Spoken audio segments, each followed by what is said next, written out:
사무엘상 13장 5절부터 15절까지입니다. 우리 한 절씩 교독하겠습니다. 블레셋 사람들이 이스라엘과 싸우려고 모였는데 병거가 3만이요 마병이 6,000명이요 백성은 해변의 모래같이 많더라. 그들이 올라와 벳 아웬 동쪽 믹마스에 진침해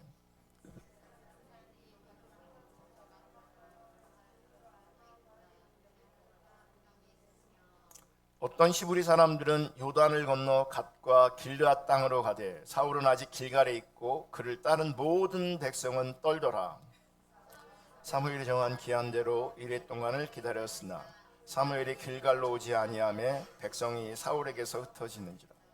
사울이 이르되 번제와 화목제물을 이르러 가져오라 하여 번제를 드렸더니 번제 드리기를 마치자 사무엘이 오니 사울이 나가 맞으며 무난하며 사무엘이 이르되 왕이 행하신 것이 무엇이냐 하니 사울이 이르되 백성은 내게서 흩어지고 당신은 정한 날 안에 오지 아니하고 블레셋 사람은 믹마스에 모였으므로 내가 보았으므로 이에 내가 이르기를 블레셋 사람들이 나를 치러 길갈로 내려오겠거늘 내가 하는 여호와께 은혜를 간구하지 못하였다 하고 부득이하여 번제를 드렸나이다 하니라. 사무엘이 사울에게 이르되 왕이 망령 때 행하였도다. 왕이 하나님 여호와께서 왕에게 내리신 명령을 지키지 아니하였도다. 그리하였더라면 여호와께서 이스라엘 위에 왕의 나라를 영원히 세우셨을 것이오늘 지금은 왕의 나라가 길지 못할 것이라. 여호와께서 왕에게 명령하신 바를 왕이 지키지 아니하였으므로 여호와께서 그의 마음에 맞는 사람을 구하여 여호와께서 그를 그의 백성의 지도자로 삼으셨느니라 하고 사무엘이 일어나 길갈에서 떠나 베냐민 기브아로 올라가니라. 사울이 자기와 함께한 백성의 수를 세어보니 600명 가량이라. 아멘. 여러분, 지금 우리는 주일 설교 시간을 통해서 참된 예배에 대해서 살펴보고 있습니다. 여러분, 우리의 신앙의 핵심적인 요소 중에 하나가 뭐냐면 예배입니다. 예배. 제가 오늘도 예배 시작하기 전에 함께 기도하면서 예배라는 부분을 강조했는데, 여러분, 사람들은요 자기를 위해서 모임을 만들기도 하고 자기를 위해서 모임을 찾아가기도 합니다. 근데 우리는 예배는 하나님을 위해서 그분 높이고 그분 찬양하고 그분 경배하기 위해서 모이는 겁니다. 그러니까 사람들이 만든 그 모임과 사람들이 원하는 모임하고 이 예배 공동체, 교회는 완전히 다른 겁니다. 우리가 모인 이유는, 가장 우선적으로 모인 이유는 예배하기 위해서입니다. 그래서 우리의 신앙의 가장 핵심적인 요소 중에 하나가 예배고요. 그래서 우리의 신앙과 예배는 아주 밀접한 관계가 있습니다. 그래서 여러분, 참된 예배를 살펴보면서 우리들의 신앙을 돌아볼 수 있기를 주님의 이름으로 축복합니다. 그러니까 예배가 무너진 사람은요 온전한 신앙이 절대 가능하지 않습니다. 예배부터 살아나야 합니다. 개인이든 교회든 가정이든 예배부터 살아나야 되고 예배부터 회복되어져야 합니다. 예배가 회복되지 않는 사람은 신앙이 회복되지 않은 겁니다. 그리고 온전하지 않은 겁니다. 여러분, 사람들은 하나님이 말씀하시는 신앙생활을 하려고 하지 않는 경향성이 있습니다. 분명히 하나님께서 원하시는 신앙생활이 있거든요. 그 성경을 통해서 우리 가운데 말씀하시는 그 신앙생활이 있습니다. 그런데 그 하나님이 원하시는 신앙생활을 하려고 하지 않습니다. 사람들은 자기들이 원하고 자기들이 만족되는 종교적 신앙생활을 원하고 추구하는 경향성이 훨씬 강합니다. 그리고 자기가 채워지고 자기가 만족되어지는 것을 가지고 우리는 은혜라고 생각합니다. 그것을. 그러니까 그게 은혜로 포장되어 있으니 자기를 더 못 보게 되는 겁니다. 참된 신앙을 더 못 보게 되어지는 겁니다. 그래서 우리는 참된 신앙을 배워야 되고요. 참된 예배를 배워야 되는 것입니다. 그래서 지난주에 이어서 지금 경외함으로 드리는 예배에 대해서 살펴보면서 하나님의 경외함이 뭔지를 더 분명하게 깨닫고 배우고 나를 돌아볼 수 있는 그 은혜가 부어질 수 있기를 주님의 이름으로 축복합니다. 지난 2주간 설교를 통해서 여러분 하나님을 경외함으로 드리는 예배가 하나님께서 기뻐하시는 예배라는 것을 나누었습니다. 우리가 그냥 예배를 기뻐하시는 게 아니에요. 하나님은 지난주에 말라기에서 계속 제가 말씀드렸지만 하나님을 경외함이 없는 그 예배를 드리고 있을 때에 하나님 말씀하세요. 누구가 저 성전문을 좀 닫아달라고. 그러니까 하나님은 예배를 기뻐하시는 게 아니에요. 예배라는 행위를 기뻐하시는 게 아니에요. 예배라는 모양을 기뻐하시는 게 아니에요. 그 예배 안에 하나님 경외하기를 원하시는 거예요. 그래서 하나님께서 기뻐 받으시는 참된 예배는 하나님을 경외함으로 드리는 예배입니다. 반면에 하나님을 경외함이 없는 예배는 하나님을 멸시하는 예배입니다. 그래서 하나님을 멸시하는 것에는 결국 하나님의 심판이 있다는 것도 말씀드렸고요. 특별히 은혜가 강력하게 임하는 부흥의 시대 혹은 영적 각성의 시대에는요, 하나님 멸시하는 일이 있으면 하나님께서 우리가 생각하는 것보다 훨씬 빠르게 즉각적으로 심판하실 수 있다라고 하는 것도 나누었습니다. 이처럼 여러분, 하나님을 경외하는 것은 우리 예배에 있어서 가장 필수적인 요소입니다. 우리 예배에 있어서. 더 나아가 하나님을 경외하는 것은 우리 신앙의 모든 면에서 가장 필수적인 요소입니다. 그러니까 나를 돌아볼 때 내가 진짜 하나님 경외하고 있는가를 돌아봐야 합니다. 내가 하나님 경외하고 있는가. 그리고 하나님을 경외하는 것이 그럼 무엇인가, 이 부분도 우리가 생각해야 되는 겁니다. 여러분, 우리가 하나님을 경외하는 것이 무엇인가를 보다 정확하고 분명하게 알기 위해서 하나님을 경외하는 것이 아닌 것을 먼저 살펴볼 필요가 있습니다. 왜냐하면 우리 인간들에게, 특별히 타락한 인간들에게는 모든 영역에 왜곡이 생길 수 있어요. 그리고 왜곡이 생겨요. 우리 타락한 인간들이 손만 대면 왜곡돼요. 생각하면 왜곡돼요. 왜냐하면 타락한 내가 생각하고 타락한 내 감정과 타락한 내 기분을 따라가기 때문에 내가 선택하면, 내가 생각하면 다 왜곡돼요. 근데 그걸 몰라요, 우리는. 이 왜곡은요, 지난주에 살펴본 것처럼 다른 불을 들였다가 죽임당한 나답과 아비후처럼요, 왜곡은 다른 게 아니에요. 하나님의 기준이 아니라, 하나님의 뜻이 아니라 자기 하고 싶은 대로, 자기가 원하는 대로, 또 자기를 위해서 선택하는 것이 왜곡으로 나타나는 겁니다. 그러니까 자기 중심적인 자리에서 발을 떼고, 자기 중심적인 자리에서 생각하고, 자기 중심적인 자리에서 계획하고, 자기 중심적인 자리에서 믿으면 다 왜곡이 나옵니다. 다 왜곡이 나옵니다. 경외함도 마찬가지예요. 경외함에 대한 하나님의 기준이 있어요. 경외함에 대한. 그런데 자기식의 경외함을 가지고 하나님을 섬기면 그건 참된 경외가 아닐 뿐더러 사실은 하나님을 멸시하는 것이 되는 겁니다. 자기가 원하는 대로 하면, 자기가 하고 싶은 대로 하면, 자기를 위해서 하면 그게 왜곡이라고요. 그게 다른 불이라고요. 그게 사실은 하나님을 존중히 여기는 것이 아니라, 하나님을 경외하는 것이 아니라 사실은 하나님을 멸시하고 무시하는 거라고요. 그래서 하나님을 경외하는 것이 아닌 것이 무언가를 먼저 살펴볼 겁니다. 먼저 살펴볼 것은, 여러분, 하나님을 경외한다는 것은 사람을 두려워하는 것이 아닙니다. 우선 경외함이라는 말을 두려움이라는 말로 이렇게 대체해서 쓸 수도 있습니다. 같은 말이죠. 경외함, 두려움 같은 말이에요. 그래서 우리말 성경도 하나님을 경외하다라고도 표현하기도 하고 하나님을 두려워하다라고 표현도 합니다. 그러니까 둘 다 맞는 표현이에요. 그러니까 번갈아 가면서 사용되어진 거예요. 경외한다, 두려워하다.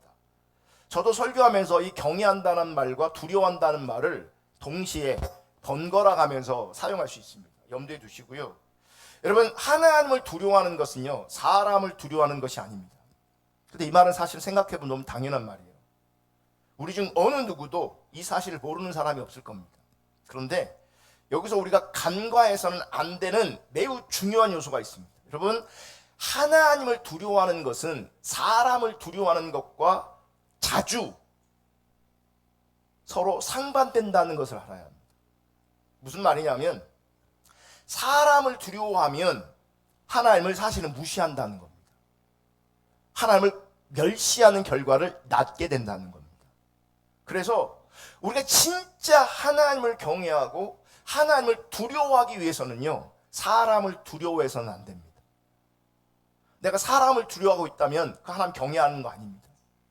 도리어 하나님을 멸시하고 하나님을 가볍게 여기는, 하나님을 무시하는 결과를 초래하고 있다는 것을 우리가 인식해야 합니다.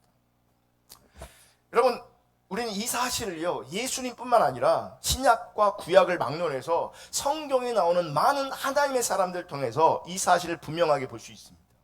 그 좋은 예가 오늘 본문으로 읽었던 사무엘상 13장에 나오는 사울의 예입니다. 제가 1절, 2절, 3절, 4절을 안 읽고 5절부터 읽었는데, 그 앞에 보면 사울이 왕이 된 지 지금 2년이 조금 지난 시기입니다. 왕이 된 지 2년쯤 되었습니다. 저는 그 표현을 들으면서 한참 가만히 하나님 앞에 좀 있었어요. 왕이 된 지 2년쯤 되었더라. 2년쯤. 그 2년이란 말이, 그 시간이 저를 슬프게 했어요. 여러분, 사울이 초대 왕으로 세움받을 때에 그 당시 사울은 겸손한 사람이었고 하나님의 영이 크게 임한 사람이었습니다. 즉, 하나님을 두려워할 줄 알았고 하나님을 경외했던 사람이었어요. 그래서 하나님이 사울을 왕으로 세우신 거죠. 기름 부으신 거죠. 그런데 왕으로 세움받은 후 불과 2년이라는 시간이 흘렀을 뿐인데, 그는 하나님을 경외하지 않는 모습으로, 하나님을 떠난 모습으로, 도리어 하나님을 무시하고 멸시하는 모습으로 사무엘상 13장에 등장하고 있다는 겁니다. 왜 그가 하나님을 떠났을까? 겸손했던 그가, 하나님을 경외했던 그가, 하나님의 영이 크게 임했던 그가 2년이란 시간을 통해서 왜 하나님을 떠난 존재가 되었고 하나님을 멸시하는 존재가 되었는가? 그에게 권력이 주어지고, 그에게 돈이 주어지고, 그에게 성공이 주어지고, 그에게 인기가 주어졌을 때에 여러분, 그가 하나님을 떠난 겁니다. 여러분, 권력이 주어졌을 때, 돈이 주어졌을 때, 성공이 주어졌을 때, 인기가 주어졌을 때 하나님을 경외하지 않으면 타락하는데 여러분, 긴 시간이 필요하지 않습니다. 긴 시간이 필요하지 않습니다. 사실 그러니까 지금 열방 가운데 영적 분위기를 보면요, 우리나라도 마찬가지지만 영적으로 엄청난 타락, 영적으로 어둠이 너무너무 깊은 그런 시대를 우리가 살아가고 있어요. 그래서 수요일날 하나님의 신선한 만남을 통해서 우리 하나님 앞에 하나님께서 우리 가운데 다시금 경각심을 주시는 이유도 있다고 생각하는데, 여러분, 그 어떤 시대보다도요, 영적 부흥과 영적 각성이 절박하게 필요한 시대인 것을 우리가 기억해야 합니다. 왜 우리가 떠난지 아십니까? 나를 위해 존재하고 나를 위해 살기 때문에 그렇습니다. 우리에게 돈이 주어졌고, 우리 가운데 시간이 주어졌고, 우리 가운데 건강이 주어졌습니다. 그러면 자기도 모르는 새에 하나님 떠납니다. 하나님 경외하지 않으며, 하나님 경외하지 않으며. 그러니까 여러분, 내가 하나님 경외하지 않는데 돈 구하잖아요. 그래서 하나님 돈을 주시잖아요. 그 인생 망합니다. 내가 하나님 경외하지 않는데 성공과 인기를 구해. 그래서 하나님께 성공과 인기를 주셨어. 그 인간 금방 망합니다. 금방 타락합니다. 우리는요, 돈, 권력, 인기 이런 것들을 하나님 관점에 다룰 수 있는 그런 자원과 그런 능력이 우리 가운데 애초에 없었어요. 애초에. 그래서 하나님께서 여러분 가운데 소위 복이라는 것을 주시고 있다면 정말 하나님 경외하기를, 정말 모든 것을 초월해서 그 그 어떤 것보다도 하나님 찾고 하나님 경외하기를 추구하셔야 돼요. 근데 하나님 그렇게 추구하지 않으면요, 여러분 그냥 타락하는 겁니다. 그냥 타락되어지는 겁니다. 그냥 하나님 없어집니다. 사울은 2년이 채 안 걸렸어요. 2년. 여러분 긴 시간이 아닙니다. 긴 시간이 아니라고. 그러니까 어제 큰 은혜를 받은 거, 하나님의 영으로 충만하게 채워진 거, 내가 지금 하나님 경외하지 않으면요, 그 모든 은혜가 한순간에 아무것도 아니게 됩니다. 기억하시오. 사울의 타락을 가만히 보면요, 기억하세요. 윤리적 타락이 아니에요. 도덕적 타락이 아니에요. 영적인 타락이에요. 우리도 타락을 인식하지 못하는 영역이 뭐냐면, 지금도 우리를 이 죄에 대한 개념, 타락에 대한 개념을 영적으로 보는 것이 아니라 윤리적으로, 도덕적으로 봐요.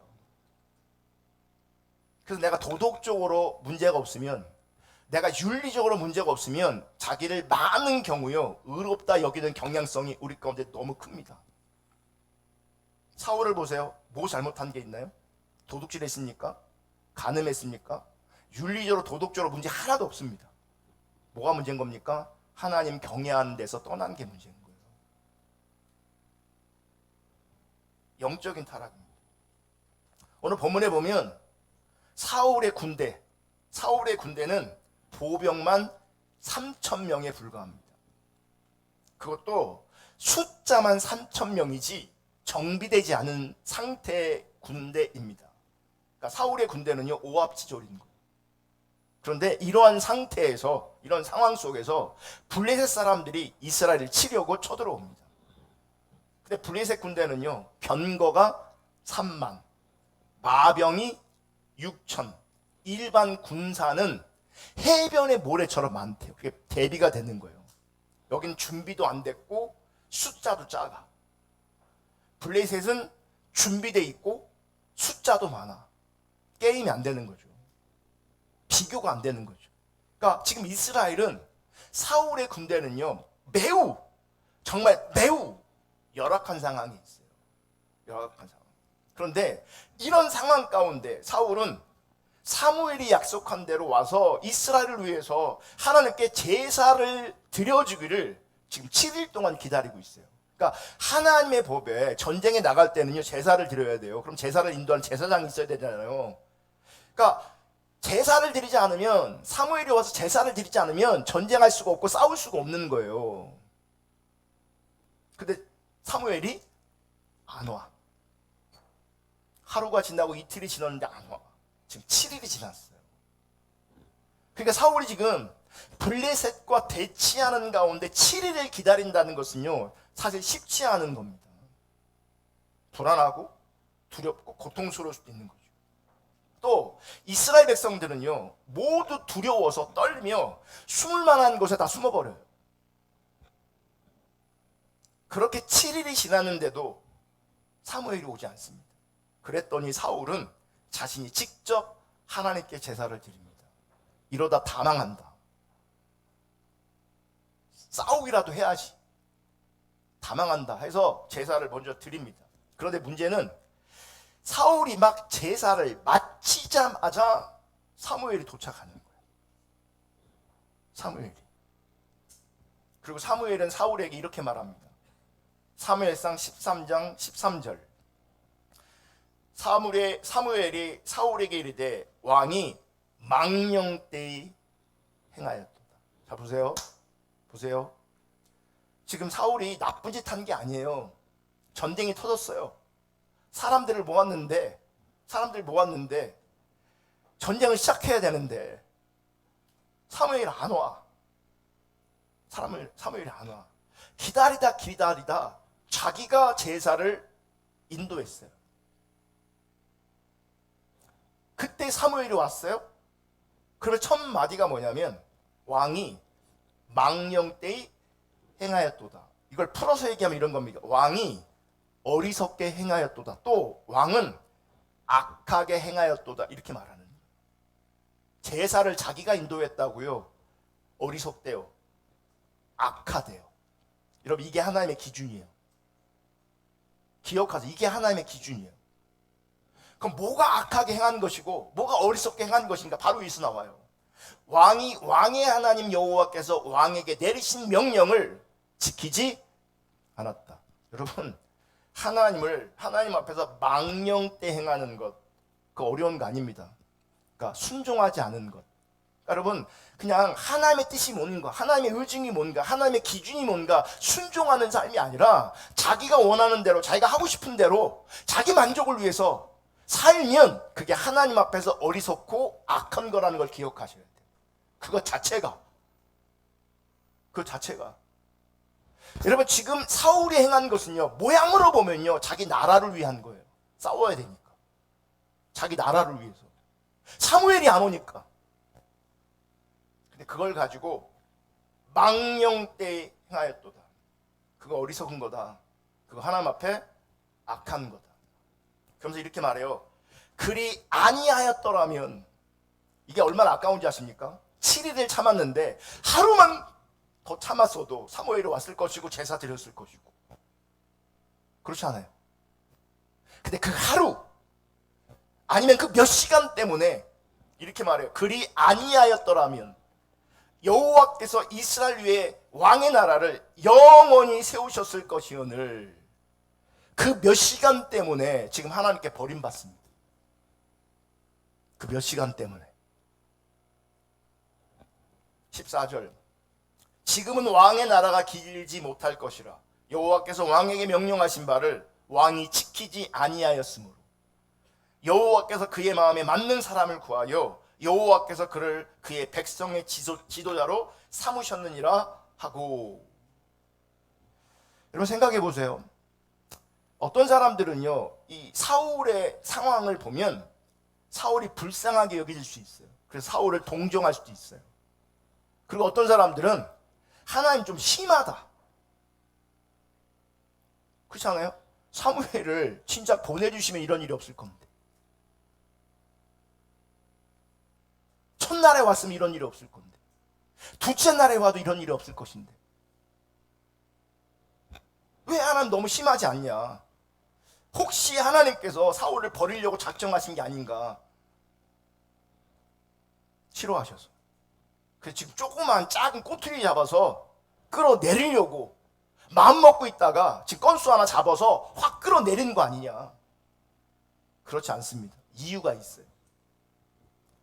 사울은 먼저요, 하나님을 신뢰하는 자가 아니었어요. 이 사건을 통해서 하나님 신뢰하지 않음이 드러나는 거예요. 드러내시는 거예요. 많은 사람들이 그래요. 내가 앞서가는 게 있어요. 내가 앞서 행하는 게 있어요. 그리고 앞서 행하기까지 하나님께서 내버려 두실 때가 있어요. 그러면서 하나님께서 보이시는 거예요. 내가 하나님 신뢰하지 않는다는 거죠.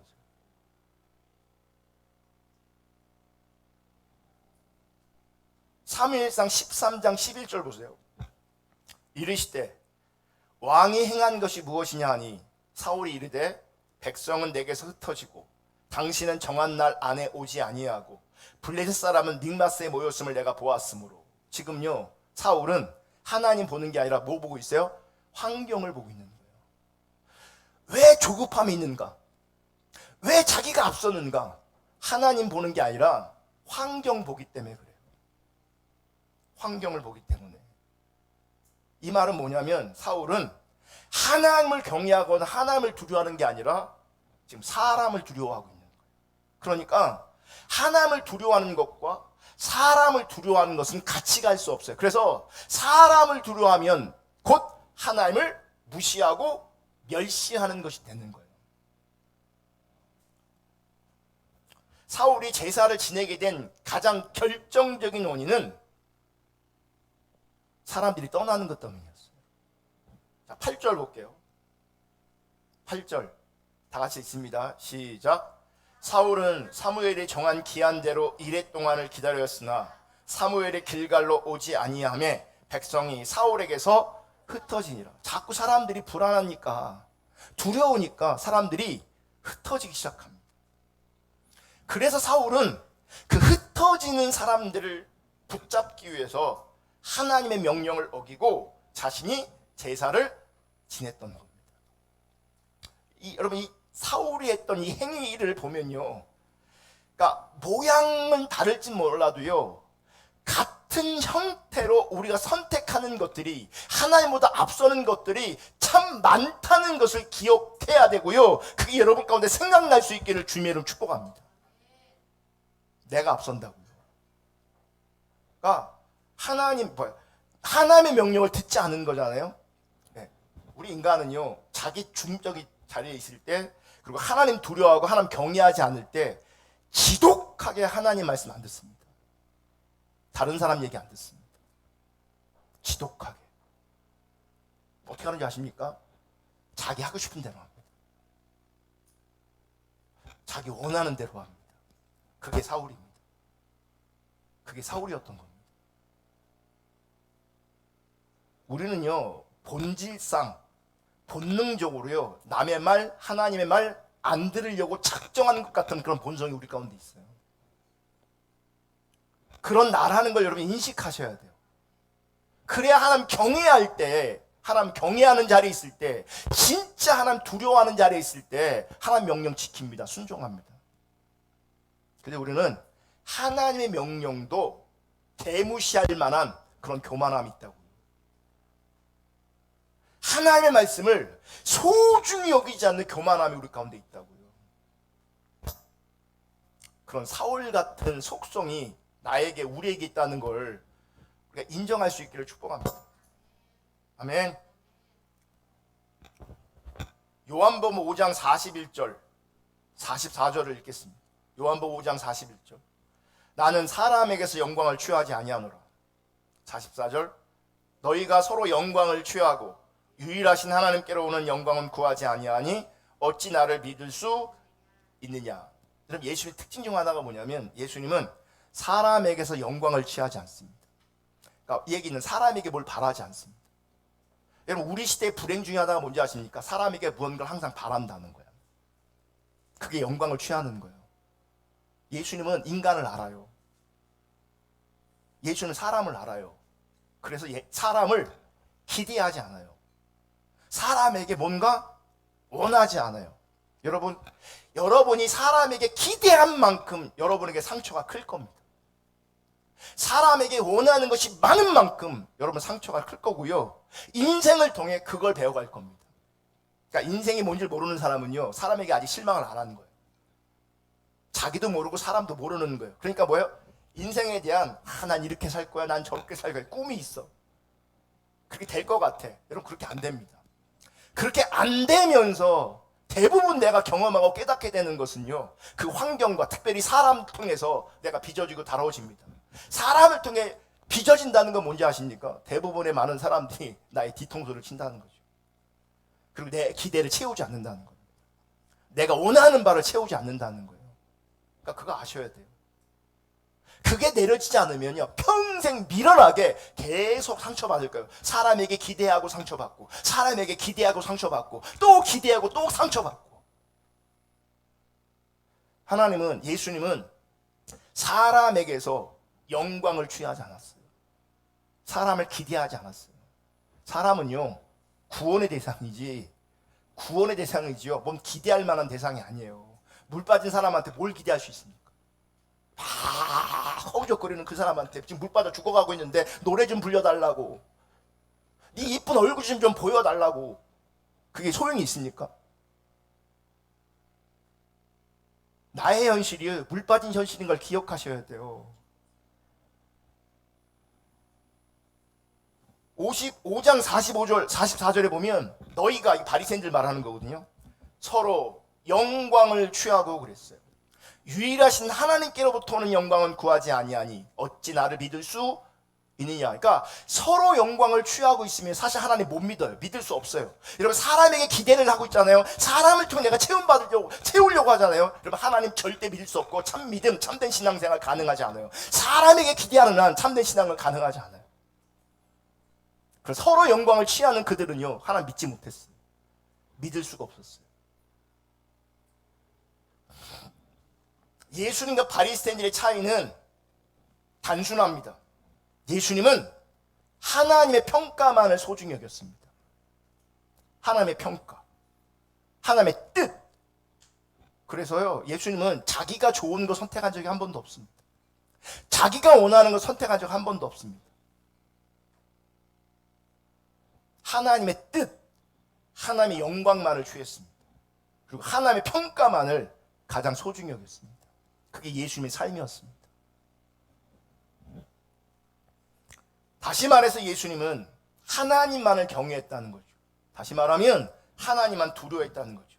다시 말하면 예수님은 사람을 두려워하지 않았어요. 사람을 두려워하지 않았어요. 반면에 바리새인들은 사람의 평가를 소중히 여겼습니다.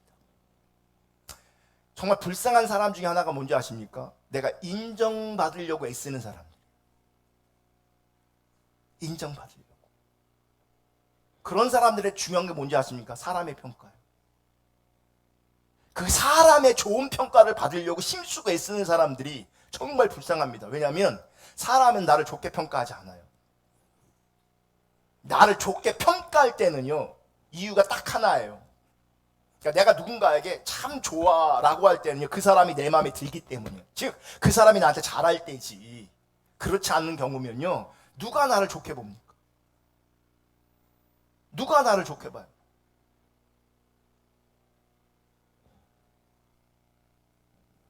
바리새인들이 사람의 평가를 소중히 여겼다, 이 말은 사람을 두려워하는 겁니다. 사람을 신경 쓴 겁니다. 여기서 여러분 중요한 게 또 있어요. 잘 들으셔야 돼요. 이게 너무너무 중요한데 이게 우리가 안 돼요. 상태와 인식에 대한 차이가 있다는 걸 알아야 돼요. 무슨 말이냐면 바리새인들에게 당신은 하나님 두려워하냐, 하나님 경외하냐 물었으면 자기네들은 그분들 뭐라고 말하게요? 하나님, 우리는 하나님 두려워한다고, 우리는 하나님 경외한다고 분명히 말했을 거예요. 왜냐하면 그들조차도 내가 하나님을 두려워하고 있어, 나는 하나님을 섬기고 있어 라고 하는 인식이 그들 가운데 분명히 있었을 거라고요. 하지만 상태적으로는 그들은 하나님을 두려워하는 것이 아니라 사람을 더 두려워했어요. 사람을 더 의식했어요. 그러니까 생각과 인식의 영역에서는 하나님을 두려워한다 혹은 하나님을 경외한다라는 이런 인식이 있는데, 실제 그의 삶이나 그의 상태에서는 하나님이 사라지고 사람이 더 큰 영향력으로 사람의 평가를 더 소중히 여기는 것으로, 즉 사람을 두려워하는 것으로 존재하고 있다는 얘기예요. 이게 상태와 인식이 지금 구별돼 있어요. 지금 인식은 하나님 경외한다는데 상태가 그렇지 않다고요. 우리의 문제가 뭔지 아십니까? 우리는 나를 믿되 내 인식을 믿어요. 내 행위를 믿어요. 하나님은 내 상태를 보신다고. 하나님 경외하지 않는 그 상태, 하나님 두려워하지 않는 그 상태, 사람의 평가를 더 소중히 여기는 그 상태, 사람을 두려워하는 그 상태, 결국 하나님을 무시하고 하나님 멸시하는 그 상태, 그 상태를 보신다고요. 내 인식과 내 행위를 보시는 게 아니고 내 중심을 보신다고요.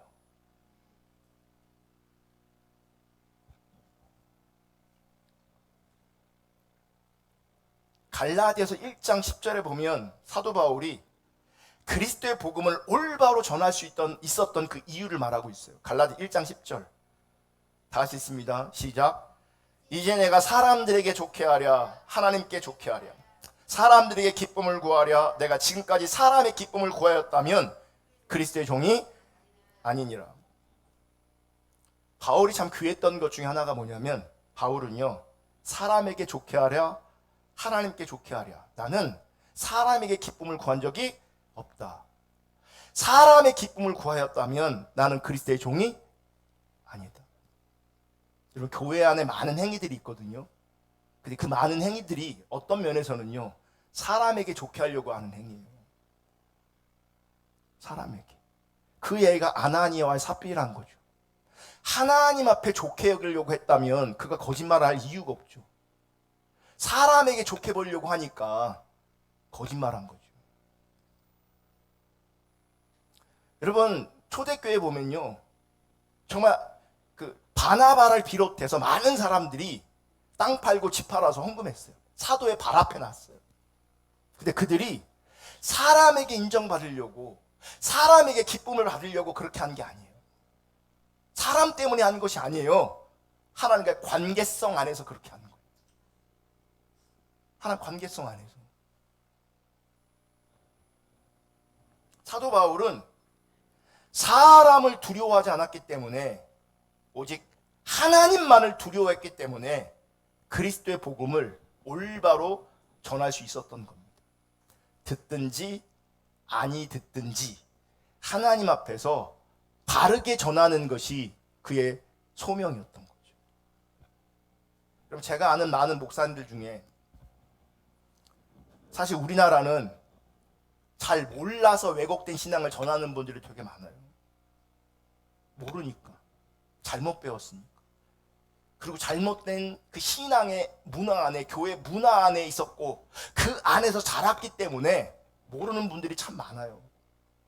안타깝죠. 근데 그 중에는요, 배우신 분들이 있고 알고 있는 분들이 있어요. 그러니까 참신앙이 뭔지, 하나님의 기준이 뭔지 배웠고 아는 분들이 있어요. 근데 전하지 못하고 있는 분들도 굉장히 많아요. 이런 경우는요, 몰라서가 아니에요. 분명히 들었어요. 분명히 알아요. 근데 못 전하는 겁니다. 그리고 안 전하는 겁니다. 왜요? 사람들이 불편해하니까, 싫어하니까.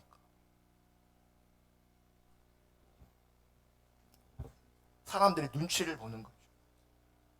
근데 바울은 사람 눈치 안 봤어요. 하나님의 말씀 그대로 전했어요. 우리나라의 기라성 같은 목사님들이 은퇴하시면서 비슷한 말씀을 다 하시더라고요. 이동훈 목사님도 그렇고 옥하는 목사님도 그렇고, 은퇴할 때 내가 복음을 이 말씀 전하려고 하면 저 사람이 걸리고, 이 말씀 전하려고 하면 저 사람이 걸리고, 눈치가 보여서 내가 말씀 복음을 제대로 전하지 못했다.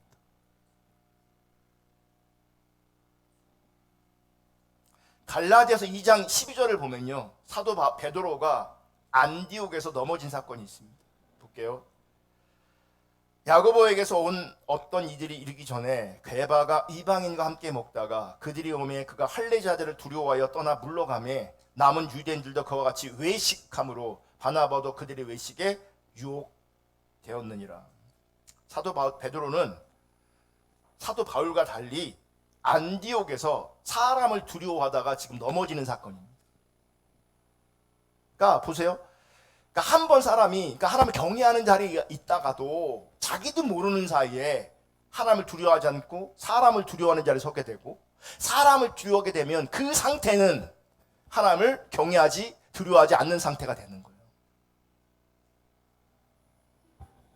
안디옥에서 베드로가 이방 기독교인들과 함께 식사하고 있었어요. 그때 예루살렘에서 유대 기독교인들이 찾아왔어요. 그때 유대 기독교인들의 평가가 두려워서 본능적으로 뭐예요? 이방인들과 같이 밥 먹고 있다가 유대 기독교인들이 들어오니까 벌떡 일어나갖고 자리를 옮기는 거예요. 따로 밥 먹는 거예요. 사람의 평가가 두려워서 본능적으로 지금 반응하고 있는 거예요. 근데 그 본능적 반응이 눈으로 보기엔 아무것도 않은 그 사건이요, 하나님의 복음의 진리를 떠난 행동이라고 바울은 강력하게 비판하고 있는 거예요. 그러니까 눈에 보이기에는요, 사울의 행동도 그렇고 바리새인들도 그렇고 지금 베드로도 그렇고요, 눈에 보이는 것에는 심각한 문제성이 거의 안 드러나요. 그런데 영적으로는요, 굉장히 심각하게 하나님께서 다루고 있어요. 내가 앞서가는 것이, 사람을 두려워하는 것이, 내 마음대로 하려고 하는 것이, 내 뜻대로 하려고 하는 것이 하나님 앞에서는 영적으로 엄청난 데미지가 있다는 걸 기억하셔야 돼요. 근데 모르잖아요. 인식은 하는데 상태가 안 따라가요. 상태가 여전히 사람의 평가가 소중하고 사람의 시선이 무섭고, 그래서 하나님 앞에 살아가는 것이 아니라 사람 앞에 살아가는 거죠. 인정받으려고 살아가고 칭찬받으려고 살아가고 유익을 얻으려고 살아가고, 사람을 통해서.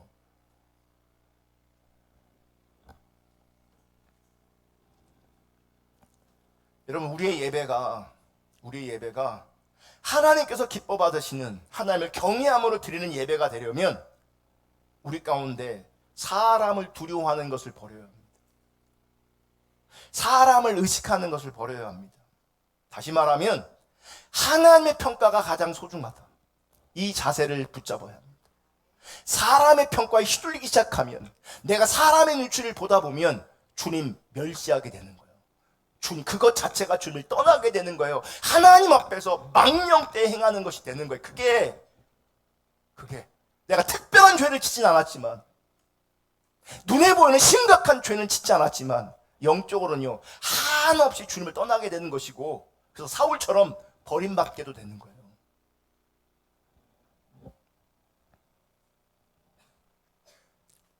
여러분, 저를 위해서도 기도해 줄 수 있기를 축복합니다.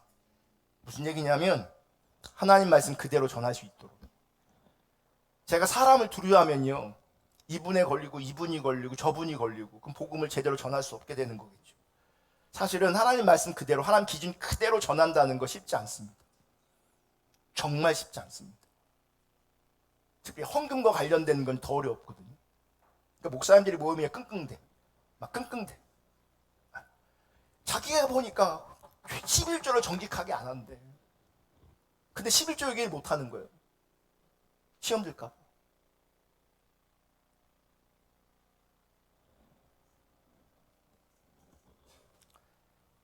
우리가 사람의 평가를 소중히 여기기 시작하면, 문제는 뭔지 아십니까?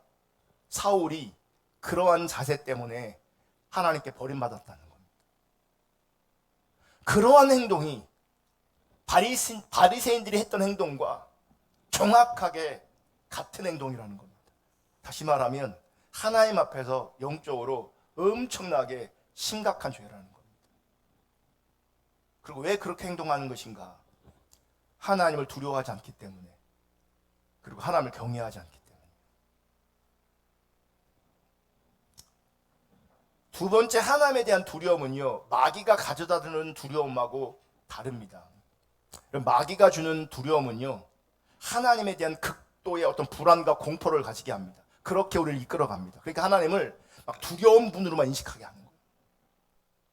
두려운 분으로. 나를 갑자기 막 벼락을 칠 것 같고, 막 심판할 것 같고, 막. 네. 근데 역사를 보면, 또 우리 인생을 돌아보더라도요, 그건 틀린 생각이에요. 하나님을 잘 모르는 거예요. 제가 볼 때는요, 하나님은 오래 참으시되 너무 오래 참으세요. 정말 오래 참으세요. 제가 볼 땐 너무 답답해요. 정말 답답해요.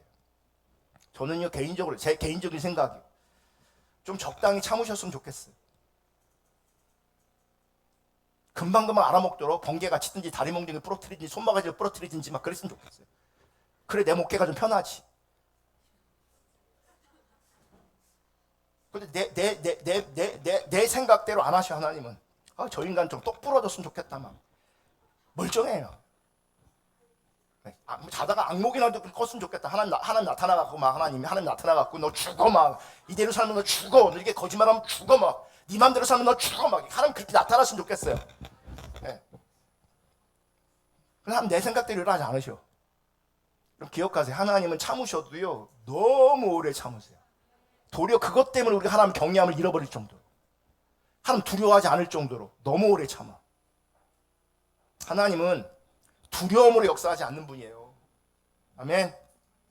로마서 8장 15절 보면 너희는 다시 무소하는 종의 영을 받지 아니하고 양자의 영을 받았으므로, 로마서 8장 15절, 너희는 다시 무소하는 종의 영을 받지 아니하고 양자의 영을 받았으므로 우리가 아빠 아버지라 부르짖느니라. 여기서 무소하는 영은요 사단의 영을 가리킵니다. 사단은요 두려움을 가지고 사람들을 강압적으로 인도하려고 하는 경향이 있습니다. 그렇게 인도해 갑니다. 그러나 하나님의 성령은 양자의 영입니다. 우리를 아빠 아버지라고 얘기합니다.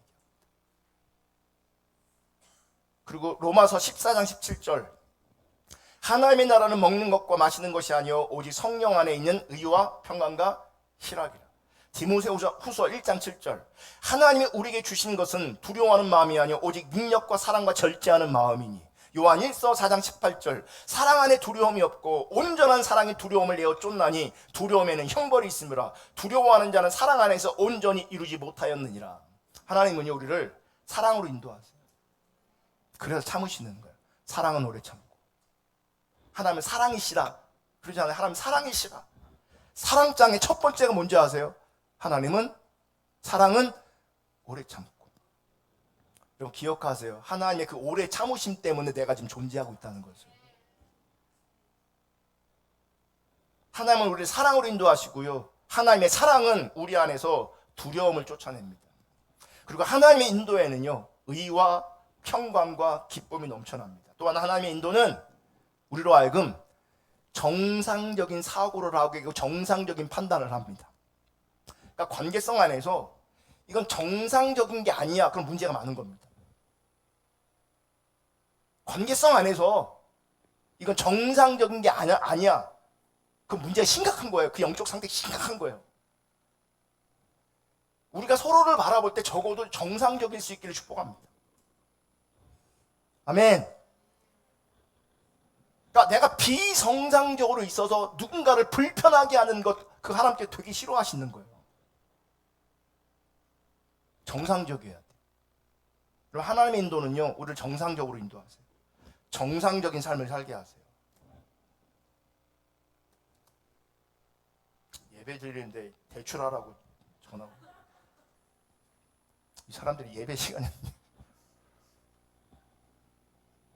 세 번째, 이것만 하고 마치겠습니다. 이제 금방 끝날 거예요. 다 끝났어요. 하나님을 두려워하는 것은 종교적 두려움과는 다른 겁니다. 이번하고 연관이 있긴 해요.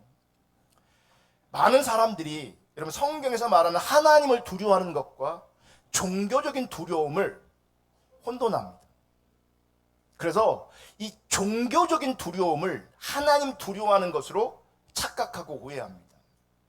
여러분 종교적인 두려움은 사단에게서 나온 거고요. 또 종교적 두려움은 인간의 종교심에서 나온 두려움이에요. 이게 샤머니즘적이에요. 그래서 성경이 말하는 하나님을 두려워하는 것과는 전혀 다른 겁니다. 전혀 다른 겁니다. 예를 들어서 어떤 성도가 가족에 이제 놀러 가려고 해요. 주일날 그것도. 근데 그냥 놀러 가면 하나님께서 심판하실 것 같아. 가다가 교통사고 나면 어떡해요? 그러니까 뭐예요? 예배를 안 드리자니 찝찝하고. 그러니까 그냥 놀러 가자니 찝찝하고. 그래서 일부 예배를 드리는 거예요. 큰 교회는 여러 예배가 있잖아요. 그러니까 빨리 후다닥 예배 드리고 뭐 하는 거예요? 놀러 가는 거지. 예배라는 모양은 있지만 이게 하나님 경외하는 예배입니까? 이게? 사실은요, 주일을 자기를 위해 충분히 보내려고 일부 예배 드리는 사람들 되게 많거든요. 그게 무슨 예배예요? 그리고는 주일 성수했다고. 그러니까 세상이 너무너무 다양해졌기 때문에요. 너무나 다양해졌기 때문에 적어도 이런 경우는 저는 가능하다고 생각해요. 생명 위협이 있든지 생계 지장이 있든지. 그러면은 하나님도 이해해 주실 거예요. 근데 그게 아니라 정말 자기를 위해서. 정말 자기를 위해서. 놀러 가서는 유튜브 틀어놓고 내가 교회 예배 드렸다고.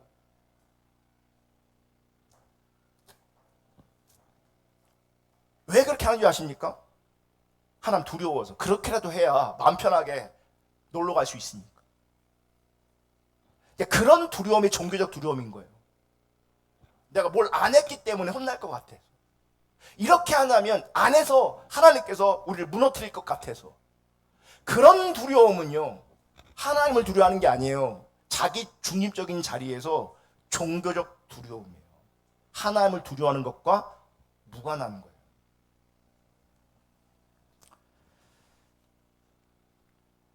그래서 그런 식의 두려움 가운데 있는 사람들은요, 가만히 보세요. 여러분 주변에 있는 사람들 가만히 보세요. 그런 두려움이 있는 사람들 가만히 보세요. 하나님의 친밀함 절대 열리지 않습니다. 신앙 절대 성숙되지 않습니다. 그런 두려움을 가진 사람들은요, 그때그때 그 심판을 피하려고 하나님의 몽둥이를, 하나님의 매를 피하려고 하는 마음이 있을지 몰라도요, 하나님 찾고, 하나님 알고, 하나님 사랑하고, 하나님 뜻을 따라가고, 하나님 뜻을 이루고 순종하고 하는 하나님의 친밀한 교제. 하나님만으로 만족하고 하나님만을 가장 소중히 여기는 그런 거 없습니다. 그러니까 그런 두려움은요, 성경적 두려움이 아닌 거죠. 지금 세 가지 살펴봤는데 그런 두려움이 있다면 그건 성경적으로 하나님을 경외하는 것이 아니기 때문에 우리 안에 내려져야 되는 거예요. 그럼 성경이 말하는 참된 경외하는 것은 무엇이냐? 다음 주에 나누겠습니다. 이거 나누면 다 막 째려볼 거야. 다음 주에 나누겠습니다. 우리 찬양 하나 하고 기도하겠습니다.